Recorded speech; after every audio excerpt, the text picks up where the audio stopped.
Folks, I'm an independent contractor and my opinions are my own. You are responsible for your own safety. Folks, this is going to be a short video on how I cut plywood using my Shopsmith. First thing I want to show you is a small version. This is just using the main table and one extension table. The important thing is that we have the split in between with no bars tying them together, and they're set up at the same height. What I'm going to do is place my quarter sheet of plywood on these two tables, and you can see my cut line there, and you can see how it runs between the tables. That's very important. We don't want to cut through into our tables or bars.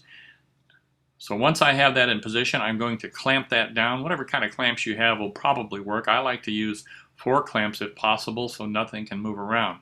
The important thing is I'm going to cut this with a skill saw, and when I'm done I want to make sure that nothing moves. You know, one of the problems with sawhorses usually is when you set them up and you cut through a piece of plywood, everything falls down and can cause a real problem.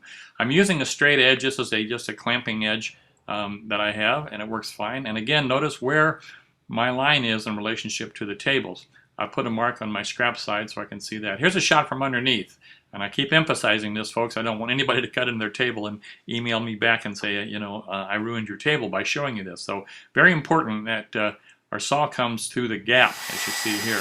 All right, I've got my skill saw set up, and I'm starting to cut, and I'm just following along. This happens to be a left-handed saw, which is kind of strange, but it works okay. I'm stopping right here because I realize I really should have some hearing protection on. I keep hearing protection right above my table saw so I can reach up and grab them, and I have some extra safety glasses there as well. So now I just follow right on through, and this is fairly easy to do.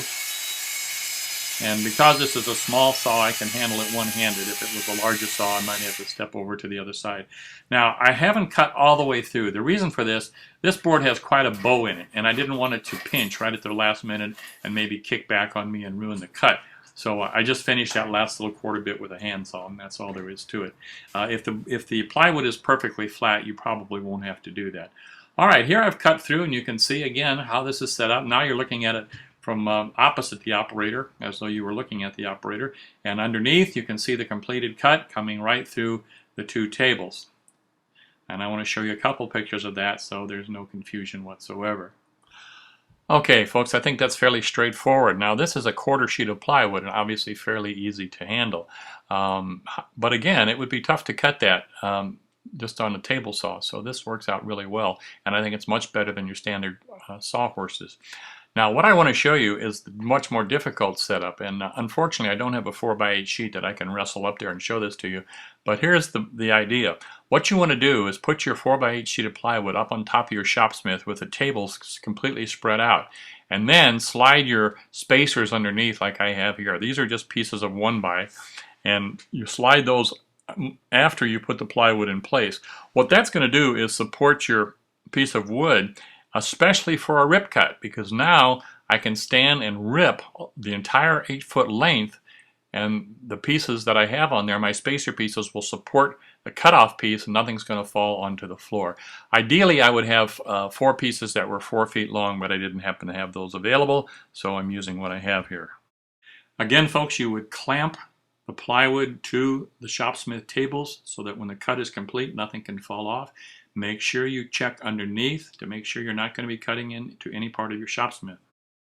And folks, once you have your 4x8 sheet cut down into workable sizes, here's a couple of ways that you can set the tables up to make an outfeed platform.